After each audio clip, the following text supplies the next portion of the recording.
this stuff dips all the time. Okay. And I think it's funny because you're like, hey, this is the world's best performing asset. Awesome. Okay, so it goes up the most. Yeah, and guess what? You can also buy it at a 90% discount sometimes. Even better. So not only does it go up the most, but I can also buy it at a huge discount sometimes. Kick ass. But if people don't have the right mindset and they just buy the top and then sell the bottom, well, you just lost your money. And who'd you lose it to?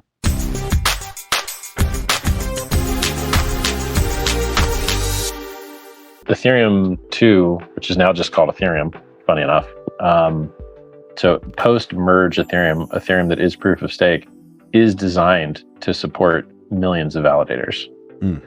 So, and I'm not sure. I think the way that it has worked currently is that there are much less validators because people did the opposite of why crypto was invented and gave their coins to somebody else so that they could go do the mining. And that's the opposite of why crypto was invented. I hate it, but people are stupid, so they keep doing it. Crypto was invented to put you in charge of your money and remove middlemen. And so if you give your coins to somebody else, you made a huge vital error. You're the reason that there's headlines of X number of millions of dollars lost in scam, X millions of dollars lost in hack, X number of dollars lost in seizure, etc. Stop, guys. Like, hold your own keys. Put them next to your nudes. If your nudes aren't getting stolen, your keys aren't getting stolen. Right. I can teach you more advanced ways to do it, but like, it's better than letting, somebody else just steal your keys or getting SIM swapped, or like, there's so many crap things that they're just 12 words. Go write your 12 words down somewhere. Yeah. Ethereum now has less negative externalities, lower inflation rate, more features. You want stable coins, NFTs, options, time deposit, Hex the time deposit, which monetizes time. So in Hex, we use proof of weight. So you're still going to pay the Ethereum network a small transaction fee in order to mint inflation or to lock your coins or to transfer your coins to somebody else. And we issue inflation based on how long you delay gratification. So we reward the most successful investing strategy that's ever existed, which is time in the market instead of timing the market. We save you from your own weak ass hands. Really, you save yourself from your own weak ass hands. Yeah.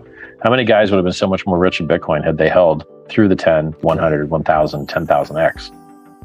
Well, we got people in Hex that have sat through that 10,000x, and they didn't sell it at 2x. So they're still up 500. There's people that are up 500x right now.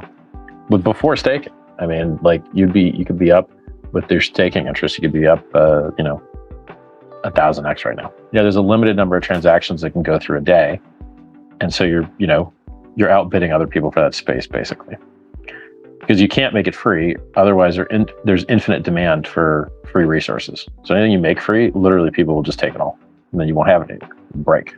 So you need fees to act as a mechanism to effectively allocate limited resources. Right. So yeah, you just pay a little bit of fee, lock up your Hex. If you want to go to like hex.vision and see where there's less Hex ending stake in the future, you can slot it somewhere where there's less, potential sell pressure. Right. And if you want to make like the max return, you stake as long as you can. That'll give you your max return in Hex terms, because you'll get the biggest bonus, extra bonus shares for staking longer. You get 3x by going up to, I think the max is actually 36, 48 days.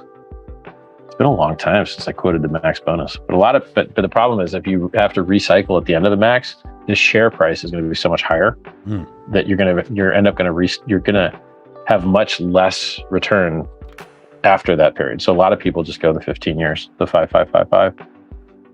Yeah, there's a lot of game theory in it. Like you can go deep on this stuff. So there's a lot of, if you want to go deep into the game theory, there's a lot of depth there if you want to get into it. You don't know when Satoshi's going to dump his coins. He can dump his coins whenever he wants. But in Hex, when other whales can dump their coins because they're locked. You're like, hey, what's that? You can see behavior. So on Bitcoin, you don't know whether people are selling or what other coins they hold. But in Hex, you can see it because it's all on chain. You're like, this guy holds these coins. When his stakes come out, he usually restakes or he sells his interest or, he adds or whatever. And you can see it all on chain because the vast majority of our trading is on chain. So you can tell what other coins they hold, when they got in, how much they made, when they got out. Like it's all there, and there's no middlemen. You mint your own coins. You mint your own inflation. Yeah. You trade with other coins if you want, all on chain. No middlemen. No one can screw you. It's amazing. It's a miracle, and that's why we've had over 1,000 days of perfect flawless operation. Well, everything around us has gotten annihilated. Luna to zero. Right. Celsius bankrupt. tons of failures all the time. $1 billion failures, $1 million failures, hundreds of millions, you name it. And we're just perfect and flawless. I mean, Bitcoin still, even with its limp gains, even if it only does a 10x on its next run, it's still going to outperform whatever you thought you could do in your business.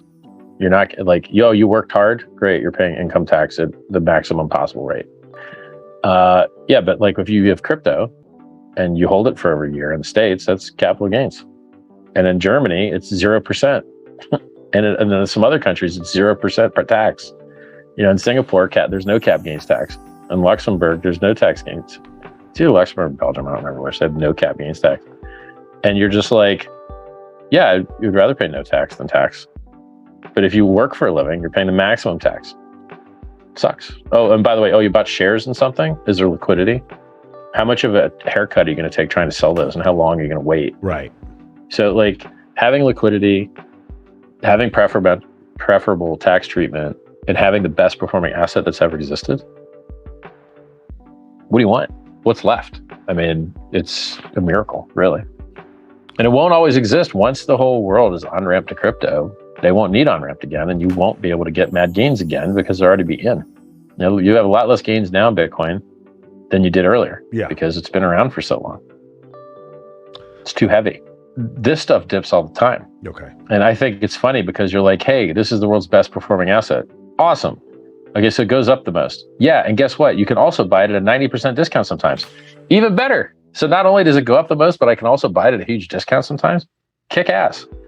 But if people don't have the right mindset and they just buy the top and then sell the bottom, well, you just lost your money. And who'd you lose it to? Where do you think your money went? It didn't go to the crappy exchange, beating you up in fees. It didn't go to the guy trying to steal your money on the other side. It went to the good, honest guy that was delaying gratification that bought earlier. And you could be that guy if you chill. You'd wait a little while. If you buy a real product that has product market fit and durability. If you buy a fake product like a scam, you hold it longer, it doesn't help. It's still a scam. It goes to zero, stays to zero. You know, if you have a longer than 3 or 4 year time horizon, you know, Hex has done 60, 70, 80, 90% drops 14 times, 15 times on its way 10,000x up. So there was a lot of times when they were like, oh my God, I should have sold it, like over and over and over and over again. And it keeps making new all-time highs. And so from my perspective, I think the ability for someone to profit on a speculative instrument, which would be any business, any stock, any crypto, is how many people know about it now and how many people are going to know about it in the future. Do you think that's the end for Hex? That's it? We got 130,000 stakers, it's over. I don't think so. I think the numbers keep getting better. I think I keep getting more followers. I think more people keep hearing about Hex. I think the number of on-ramps keeps getting better. I think people understand it more. There's more influencers. There's more technology around it. There's more people building products on top of it. So now you can encapsulate Hex. You can make it's like a Hex bond. Like you can stake Hex and then generate an NFT and then sell the NFT. And then whoever has the NFT now has the Hex stake. So it's an encapsulated Hex. There's people that combine together to make like a maximum size Hex that has like the biggest size bonus. And then they divide up shares of that thing. Like there's all this, like it's early days. Most people still don't even understand it. Most people think it's a scam. Like, oh, crypto scam. Oh my God, and it's not Bitcoin and Ethereum? Super scam. You're like, no, actually, like our stuff's awesome. So I think it's very early days. And I think there's huge potential. You know, Bitcoin murdered the S&P 500. So that's fine. But that's like, so the S&P 500 is a risk on asset. It does better when interest rates are low. It does worse with interest rates going higher. Bitcoin's relatively totally correlated to the S&P 500. It acts like a rather insane leverage position on it. And so when the S&P goes up, Bitcoin goes up a lot more. And since the S&P nearly always goes up, Bitcoin nearly always goes up. And then sometimes the S&P dumps and then Bitcoin dumps harder because it acts like a leverage position, but it's still tilted massively to the upside.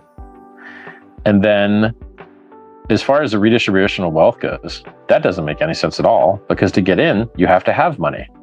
And so it just is a force multiplier. If you already have a lot of money, it's going to multiply your stack by a lot. If you have a little money, it's also going to multiply your stack by a lot. But when you compare the two things, a little multiplied by a lot and a lot multiplied by a lot, the lot is a lot bigger than the little lot. And then It also, like, you can't solve politics with money either, or it would already be solved. So you're not going to like take one group of people and pretend that money didn't matter and go, oh, this is going to solve Africa. You're like, nope. Michael Saylor, the ex-CEO of MicroStrategy, he said that Bitcoin was going to fail like online gaming in 2013. Yeah. He was wrong. And I had huge stacks of Bitcoin back then when I was like in between 600 and 1300. And, instead he bought 1,000 times higher. He wanted to buy 10,000 instead of 600. So I guess that's what? I don't feel like doing that. It's some large number. It's not 1,000 times, but it's a large number of X higher. And this guy's wrong. And so he bought the top. I called the top. He bought the top. And then, maybe we'll get lucky and he'll sell the bottom and I'll call the bottom. That'd be great. And then he will lost all his money, the dum-dum. It's just, I understand things in a way that no one else does. And therefore I'm able to get reality better. I called the top in the day. No one else did. If you didn't call the top, what makes you think you're going to call the bottom? I see a lot of deleted tweets on the internet. People get the call wrong, deleted tweet. So they get a tracker on them. There's a crypto deleted on Telegram. Tracks all these people deleting their tweets.